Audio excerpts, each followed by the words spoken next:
नमस्कार मित्रांनो, आज एक भव्य दिवस दुसरा बैल मैदान पार पडते. कॅप्टन केसरी निमसोडकरांचं एक दुसरा एक बैल मैदान आणि या मैदानातील गट क्रमांक 47 सुटला. या गट क्रमांक 47मध्ये होता ज्याला बैलगाडी क्षेत्रात चटणी भाकरी पहिलवान म्हणून ओळखलं जातं, असा चटणी भाकरीचा पहिलवान घरणिकेचा राजा. मित्रांनो, आज घरणिकेचा राजाचा पायर नक्की कोणाचा हे काय समजू शकलं नाही, पण या गट क्रमांक 47मध्ये दोन गाड्यांच्यात काटेकी लढत पाहायला मिळाली आणि शेवटच्या क्षणाला निकाल कोणी घेतला.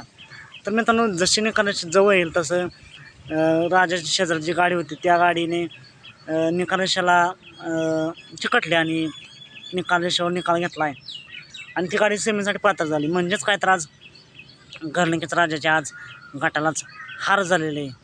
असं मित्रांनो, खेळ मांडल्यावर हार जीत होतच असते. नक्कीच राजाचे आज गटाला हार का झाली असावी हे कमेंट करून नक्की सांगा. पुढे मैदानासाठी राजाला खूप साऱ्या शुभेच्छा. असेच निकाल पाहण्यासाठी आत्ताच आपल्या चॅनलला सबस्क्राईब करा, लाईक करा आणि शेअर करा. चला तर मग भेटूया पुन्हा एकदा एका अपडेट्स नवीन व्हिडिओमध्ये.